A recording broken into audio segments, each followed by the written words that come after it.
Over the last few weeks, we've been taking a look back at the top 10 recruits from a certain position in each recruiting class, but I thought it'd be fun to switch things up and take a look back at the top Alabama recruits from the past decade and see how they've panned out. For this list, we're going to be taking a look at Alabama recruits going all the way back to 2008. There are going to be a lot of names who barely missed the list, and it's actually pretty insane. Before we get to those recruits, make sure to hit that subscribe button and turn on those notifications if you're new to the channel. If you love college football content, then this is definitely the place for you. For this list, we're going to be taking a look at the 24/7 Sports composite rankings. Instead of giving prospects a 98 or a 99, they give them a more detailed grade. For example, a 10,000 would be a perfect grade. Here are notable players that just missed the top 10. Had these players picked any other college, they easily would have been on the top 10 list. In 2012, Eddie Williams had a grade of 99.10. In 2013, O.J. Howard had a grade of 99.16. In 2017, Dylan Moses had one of 99.22. In 2013, Jonathan Allen was 99.24. In 2014, Rashaan Evans was 99.26. In 2013, Derrick Henry was 99.29. In 2010, D. Milliner was 99.32. In 2015, Calvin Ridley was also 99.32. In 2014, Marlon Humphrey was 99.42. In 2014 as well, Tony Brown was 99.52.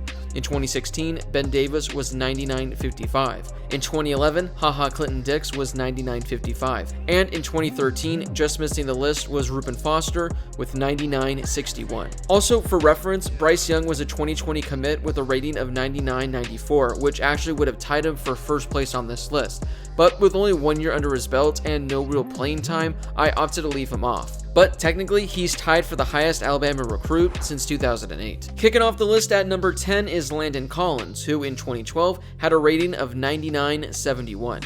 He attended Dutchtown High School in Louisiana. As a senior, he did it all. On offense, he rushed for 1,200 yards and had 21 touchdowns while averaging 14 yards a carry. Meanwhile, on defense, he had 34 tackles with 4 interceptions, 2 of which were returned for touchdowns.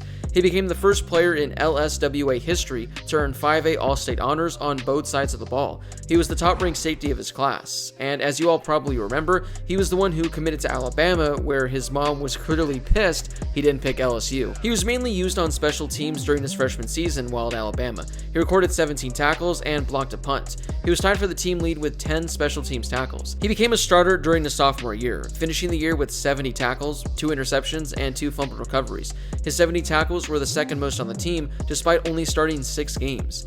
As a junior, he started all 14 games and led the team with 98 tackles, was tied for the team lead in interceptions with 3, and finished second on the team with 2 fumble recoveries. He was an All-American by essentially every outlet. He was viewed as one of the top defensive backs in the country, so he declared for the NFL draft. He was selected in the second round, number 33 overall, by the New York Giants in the 2015 draft. He spent the first 4 seasons of his career in New York, becoming one of the best young safeties in the game. He started all 59 games he appeared in, totaling 437 tackles, 8 interceptions, 3 forced fumbles, and 32 pass deflections. He was a Pro Bowler in 2016, 2017, and 2018. During the 2019 offseason, he signed a contract with the Redskins. He was excellent for them in 2019, but an Achilles injury in 2020 cut his season short. Coming in at number 9 is Trent Richardson, who back in 2009 had a rating of 99.72. He attended Escambia High School in Florida. He finished his senior season with 2,100 yards and 25 touchdowns. He was named 5A Florida Player of the Year and was a finalist for the 2008 Mr. Football Award. He also received consensus All-American honors and was named to the Orlando Sentinels All-Southern team. Instead of staying close to home and attending a school in Florida, he chose Alabama. He saw significant time during his freshman season, even though he was sharing a backfield with Mark Ingram.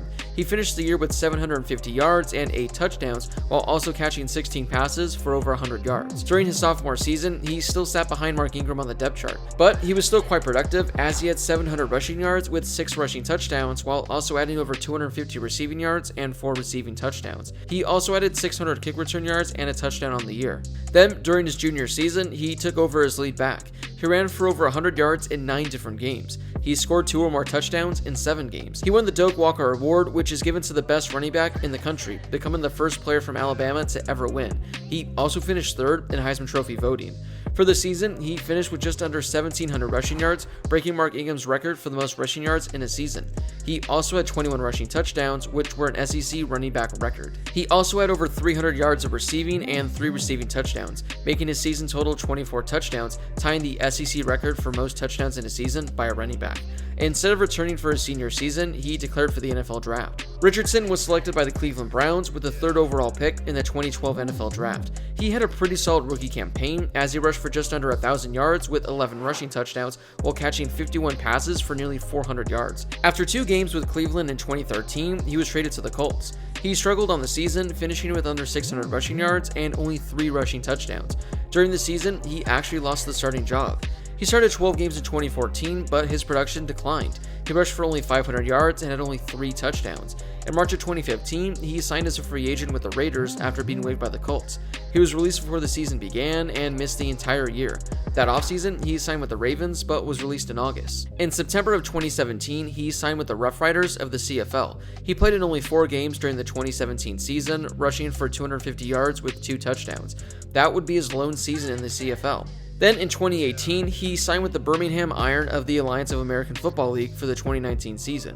He was the best running back in the league as he had 12 rushing touchdowns and a touchdown in every game.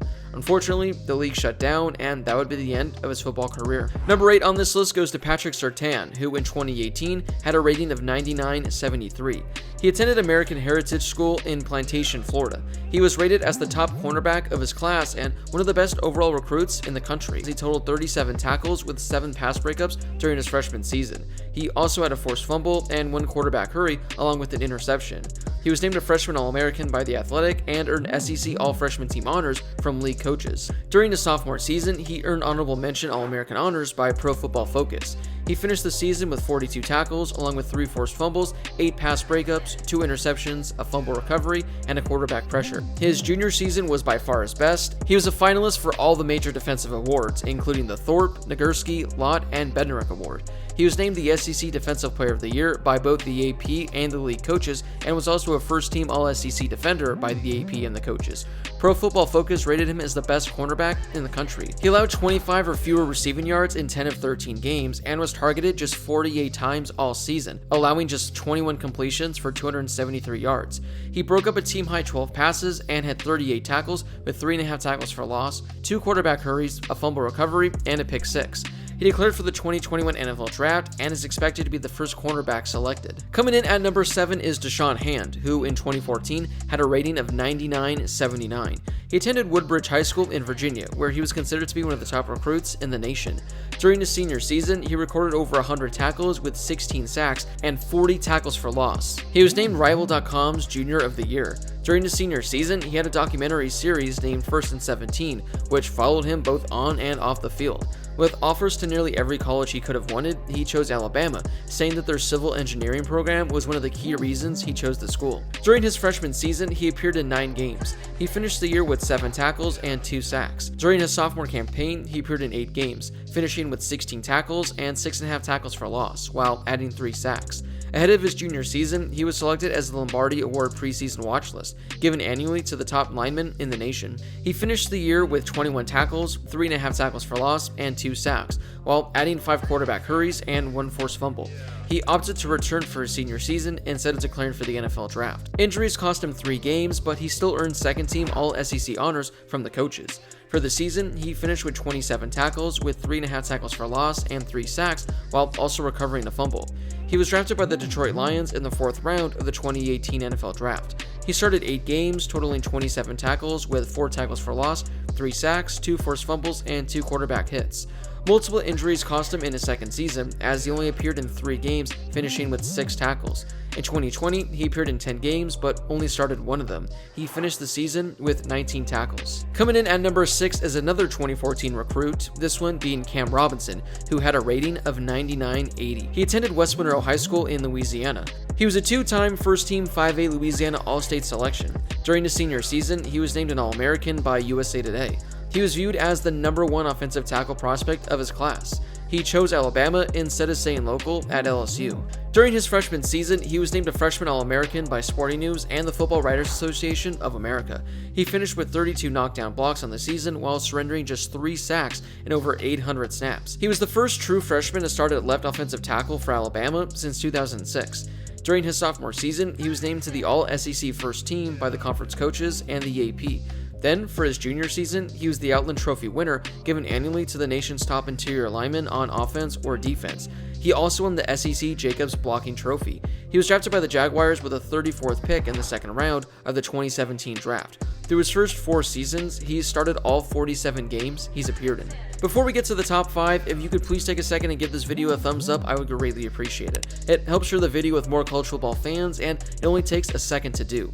Coming in at number 5 is 2017 commit Alex Leatherwood, who had a rating of 99.81. He attended Booker T. Washington High School in Florida, where he was considered not only the top offensive lineman recruit in the country, but one of the top overall recruits in the country as well. He appeared in 7 games during his freshman campaign at Alabama, but saw significant playing time in the 2018 National Championship. He entered the game in the second half at left tackle. He was moved to right tackle during spring practice and moved to right guard during fall training camp. He won the starting job going into his sophomore season. He started all 15 games for Alabama, giving up 21 pressures, and was named second-team All-SEC by the coaches. He was moved back to left tackle for his junior campaign, and was named first-team preseason All-SEC and a second-team preseason All-American.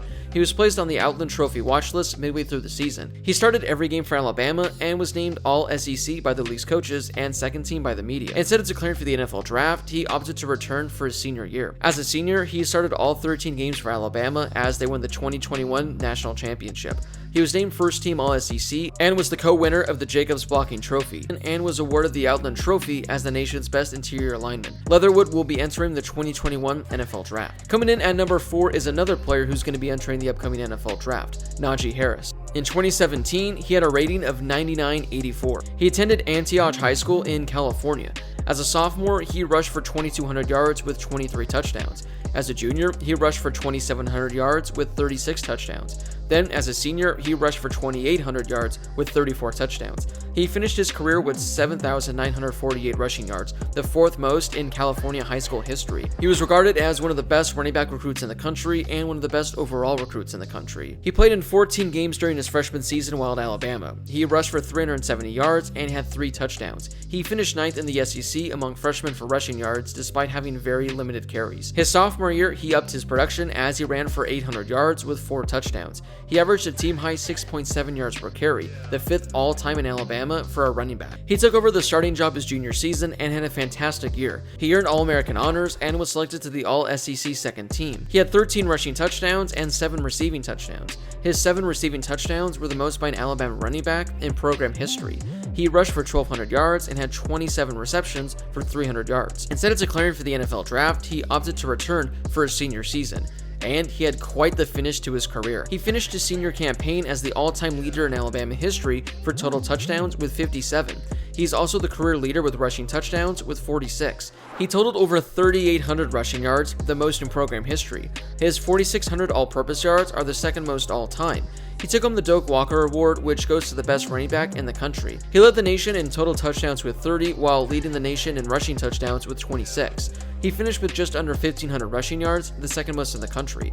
Harris is going to be entering the 2021 NFL Draft, where he'll likely be the first running back selected. Before we get to the top 3 recruits, drop a comment down below and take a guess as to who you think the top 3 Alabama recruits are since 2008. Coming in at number 3 is 2018 recruit Ayabe Anoma. He had a rating of 99.87. He attended St. Francis High School in Maryland, where he was rated as the number 4 player in the ESPN 300 and the number 2 defensive end. He finished his junior season with 60 tackles and 24 sacks. Then, as a senior, he had 25 sacks. During his freshman year at Alabama, he earned SEC All-Freshman Team honors from league coaches. He finished the season with 9 tackles, including 2 tackles for loss, with a quarterback hurry. Entering his sophomore season, he was dismissed from Alabama for a universal level issue after initially being suspended earlier in the year. He transferred to Houston, but never saw the field. He was dismissed from their football program for a violation of team rules. Then, in 2020, he ended up transferring to FCS UT Martin. Their first game of the season is actually this weekend. Hopefully for him, he's able to figure everything out and play a full season for them and get his career back in line. Number 2 on this list is the most successful player so far, Julio Jones. Back in 2008, he had a rating of 99.92. He attended Foley High School in Alabama. During his junior year, he got 75 passes for 1,300 yards and 16 touchdowns. While doing research, Julio Jones reportedly had the nickname Waffle House while in high school because he was always open. If that's true, that's arguably one of the best nicknames I've ever heard of. He was one of the top wide receiver recruits in the nation and decided to stay close to home, committing to Alabama. Julio Jones became the first true freshman wide receiver ever to start in a season opener for the Tide. He finished his freshman season leading all receivers on the team with 58 catches for 900 yards and 4 touchdowns. He was named to the second team All-SEC and was named SEC Freshman of the Year. Although he had only 1 year under his belt, he was already drawing NFL comparisons, and many people believed he was already a lock to be the top wide receiver taken in whatever NFL draft he entered. He had a bit of a sophomore slump as his numbers took a hit across the board, but he bounced back his junior season and looked like the best wide receiver in the nation. He finished the year with 78 catches for 1,100 yards with 7 touchdowns. In addition, he had 8 rushes for 100 yards and 2 touchdowns.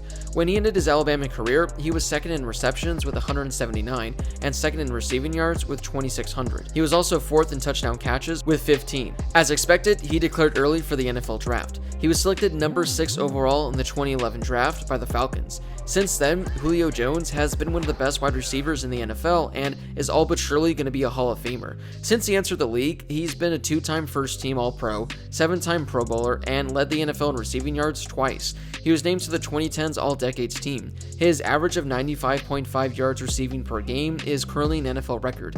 He has 848 receptions for nearly 13,000 yards and 60 receiving touchdowns.